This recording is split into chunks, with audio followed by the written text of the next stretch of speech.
Baiklah, Assalamualaikum warahmatullahi wabarakatuh.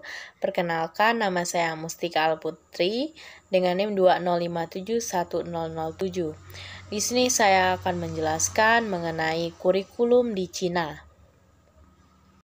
Yang pertama yaitu landasan kurikulum di Cina. Menurut jurnal Reformasi Kurikulum di Cina, landasan kurikulum di Cina ini sesuai dengan tujuan prinsip-prinsip dengan penekanan pada budaya, humanisme, persatuan, dan keanekaragaman.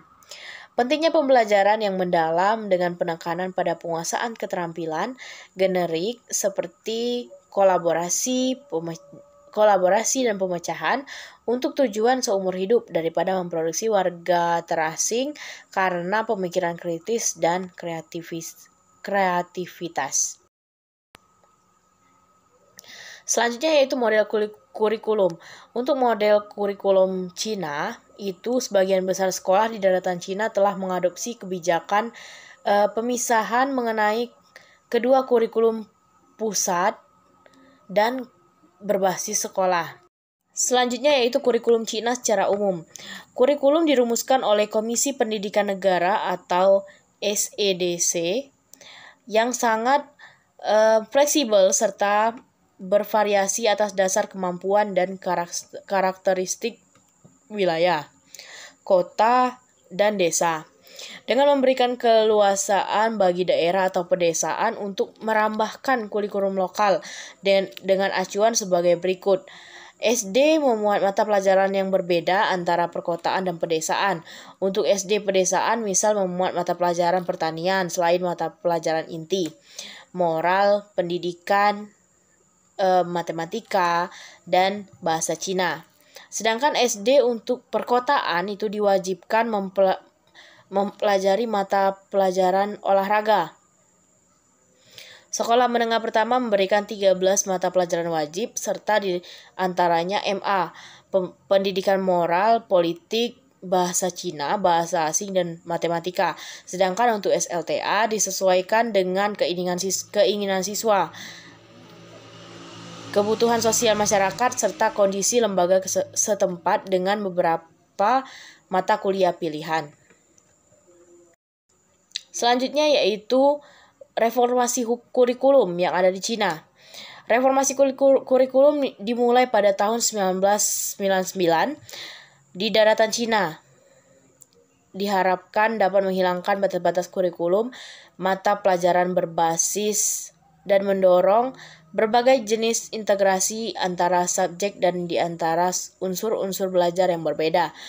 Reformasi menetapkan bahwa setiap sekolah harus mengalokasikan proporsi waktu tertentu untuk kegiatan kurikulum terorganisir dan dirancang sesuai dengan kebutuhan dan lingkungan sekolah itu sendiri. Integrasi diharapkan untuk fokus pada pengembangan keterampilan generik seperti berpikir kritis dan kemampuan belajar antar peserta didik.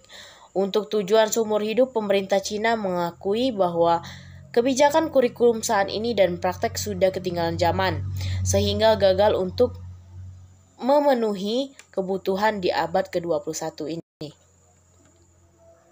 Selanjutnya yaitu struktur dan jenis pendidikan. Untuk struktur sistem pendidikan di Cina meliputi pendidikan dasar atau basic education, pendidikan teknik dan kejuruan atau technical and vocational education atau TAPA, pendidikan tinggi atau higher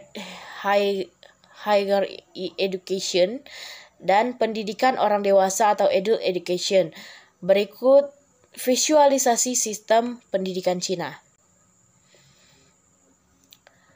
Untuk kelebihan dan kekurangan kurikulum pendidikan di Cina, kelebihannya yaitu terdapat kebebasan atau liberal dalam kepemimpinan kepala sekolahnya. Kekuatan model koersif memunculkan perubahan antara guru telah marah dengan pendekatan reedukatif.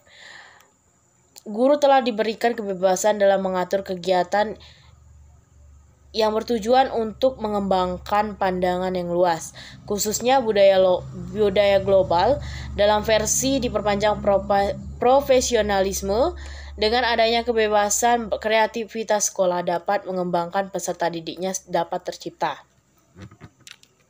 Sedangkan kekurangan dari kurikulum Cina ini adalah terlalu adanya sistem sentralisasi dan otoriter.